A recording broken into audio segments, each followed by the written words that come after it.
G'day everyone, hope you're well. Alright, have a look at another second-hand kit, but still as new. Again, like I mentioned with the A7, this Hasegawa, the F-8E, or the any F-8 Crusader. You won't really find it in Australia, unless you're lucky. Maybe you walk into a shop and someone's got one on the shelf. My usual stores I use online don't have it, and eBay you can only get it from overseas, anywhere from $70 up. Classic aircraft. I love the F-8, the A7. It's just that era of aircraft for me. High vis, beautiful. So this one is this box art. This was the first release of the kit in 2003. It was tooled in 2003. This is the first box art. I don't think they've re-released this box art, so I'm guessing this is from back then.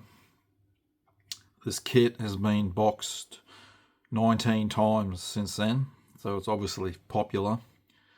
Ed Arb did one in 2017, limited edition, and you can see that on my channel. I built that last year.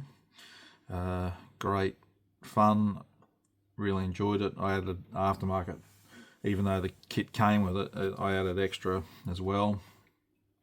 And Hobby 2000, which have come on the scene the last several years, they do reboxes, and they've reboxed the Crusader 3 times.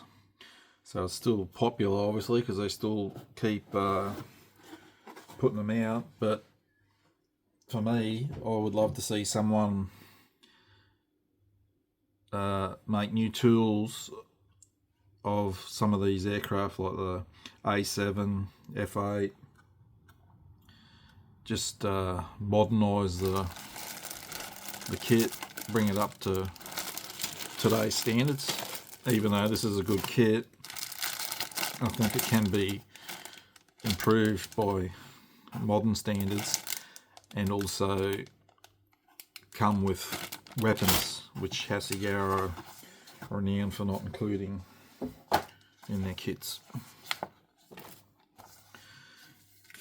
Alrighty, so you got a bit of history on the aircraft. Is that fitting in? Yes. Alright, so being Hasegawa, your call outs Mr. Hobby and Mr. Colour. Starting with your seat, you got the pilot figure again, same as the A7. I'll wait to pass judgment, as because the A7 wasn't really what they showed in the instructions, but it looks at this guy's thumbs up, so we'll see if that's what they've got. Your cockpit tub, it's pretty simple. You got decals for the instrument panels.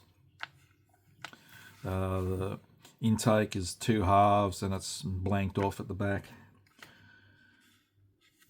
Gear bay going together. Yep, a arrestor hook, it plugs in the rear. And you got the engine ducting in the top there, because this aircraft is unique as the whole wing pops up for a speed brake. So that's what I added to my build, was a resin engine duct, even though you don't see much of it. But so then you got that going in, your gear bay, your tub, and the intake. Removing a part on a tail here. And they want to drill a hole out there too. Drill a hole in out 1.6mm next to where that part is you're removing. Wing going together, so you got a couple of poly caps going in between the 2 halves. This up. Yeah, the old style instructions. Alright, what's up? Then you got your control surfaces going on, so your flaps and ailerons and slats aren't the ones on the front slats. They're all 2 halves. Well, the flaps are Your outer ones are one piece, the inner ones are two parts. And they're showing the option for your wing up or wing down. I think it looks, because it's so unique, I like it with it up. Nose gear and your main gear going together. Gear doors going on. I'm going to guess that the wheels will have ejection pin marks on one side of them like the A7 did.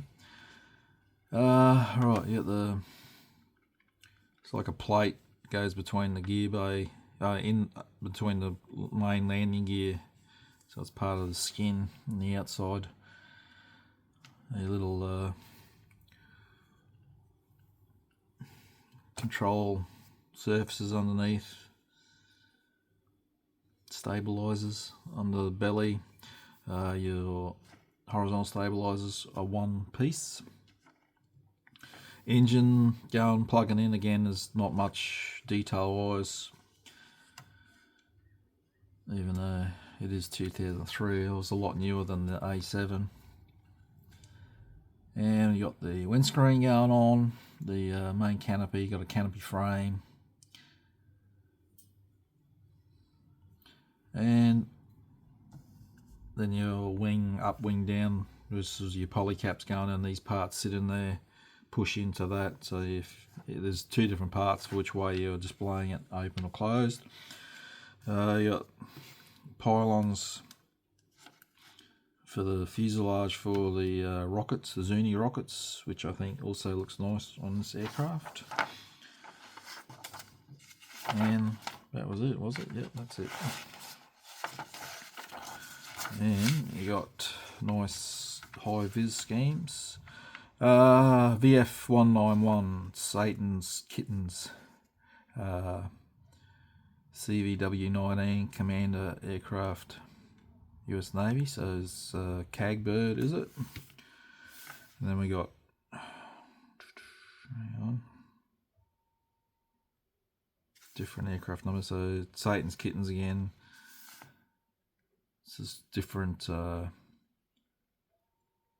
aircraft number. VF-194 Red Lightnings, CAG bird again.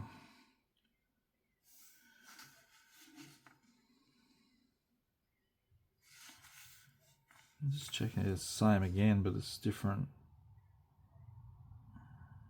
Okay, this one's got different aircraft number, and this one's got the big high vis tail markings, whereas this one's got a still high vis but not as big as the other one. And then you also got your stencil data for no step, no push. So not very complex. Have a look at the decals. Oh yeah, so they look alright. Nice. They're pretty flat looking, and I couldn't imagine that'll be an issue. I think they're alright there. They look on the thicker side, but again, they should still work alright. Depends which solution you use, I guess. I usually start, if I'm not familiar with a brand, I'll start with Microsol because I know that's safe with everything, and then I go up from there, and more aggressive ones if it's not sinking into the details, recessed details. But that's beautiful. Like I said, a great era.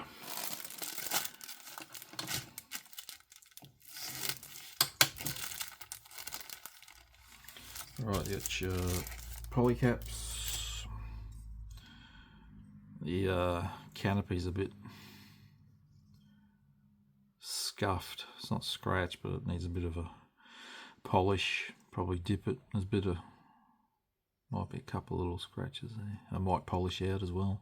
Windscreen is the same. It needs a bit of a clean up, polish. That's about to fall off. Sit that there.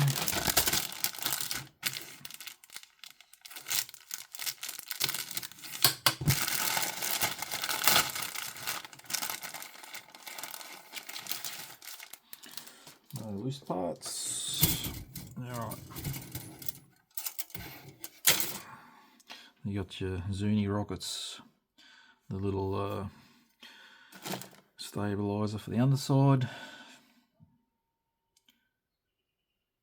Alright, let's see if, yeah, you got two little recessed ejection pins there that need, if you're going to use the kit wheel, clean them up. I would personally be using resin wheels. Sit that there, I think. Alright, control surfaces. So you got the outer ones, like I said, were one piece. That's right. Now I remember doing the build. You've got ejection pin marks in them that need cleaning up, which is unfortunate. They are recessed, so you have to fill them, sand them. Some of them are recessed. That one looks like it's raised. But anyway, it is what it is. They're all two halves.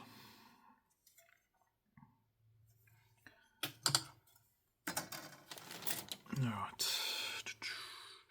The pylons for the rockets. So he's not thumbs up.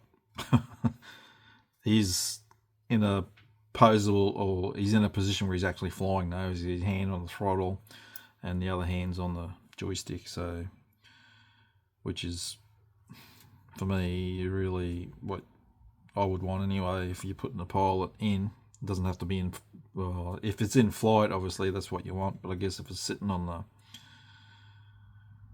tarmac you probably wouldn't use pilot anyway. My one, I had the pilot standing next to the aircraft, but that was aftermarket, obviously didn't come with the kit. Gear doors, I got heaps of ejection pin marks in this kit, so yeah, 1, 2, 3, 4, 5, 6, 7 on each door there. You got 1, 2, 3, 4, 5, 6 on that one, or on each of them, and they're hard to get at, difficult. I know I did the build, but I don't think I did a review of the kit on that one, so that's why I'm doing this. And I'm passing time because I got QMHE in a couple of days. So I'm not building at the moment.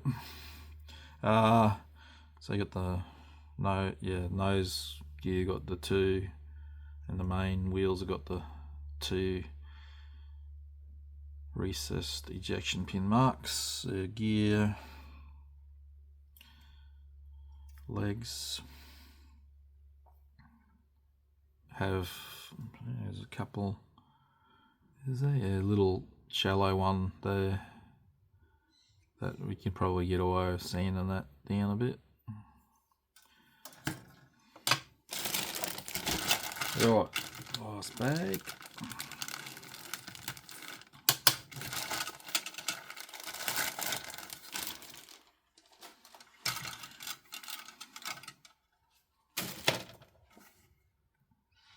So, like I said, one piece horizontals, recess detail in them, and then you got your wing sections. No option on this kit for folded wing, which is a shame. It's a shame they didn't do it like the Crusader, and it's what, 16 years later than the Crusader. And it's, I just love, I don't know, I just love it. I love how big it is. Huge aircraft. So it's 34 centimeters, the fuselage. That's your engine ducting at the top. Your part of your, you can see when the wing's up. So you got an engine part of the bit of detail in there for the nozzle, and you got the last stage of the engine, the fan at the back. You can see. Pretty sure, I can't remember now if I used aftermarket there or not. But again, this thing you can get aftermarket for it to upgrade it, make it a little bit better. Just shallow ejection pin marks in the intake. Again, it's like Crusader, it's blanked off, you can't see through. And unfortunately the nose gear's got 1, 2, 3, 4, 5 ejection pin marks in there, and they're extremely hard to get at. I would just leave them, because you're not, unless you flip it upside down, you're not seeing it. And your cockpit tub, tiny, isn't it, for such a big aircraft? It's pretty bland, basic. Again, the aftermarket for that, personally. Reason I picked this up again, well, I got it second hand, so I got it good price, but the last one I did, I sold off, as I do probably 95% or more of my aircraft, but I've got a new display cabinet last year, so I'm keeping a few now for myself, and I want to do this one again, because it's like I said, it's just the era of the aircraft back then. I just love them. Saw action in Vietnam and the last gunfighter. So again, I'm not doing this yet. I'll be having a look at aftermarket. I want to add to it, and I'll also look at, even though the schemes you get in the box are quite nice, I will look at aftermarket decal schemes as well, because I like to do something different on my builds. So there you go, still photos to follow. Thanks for watching.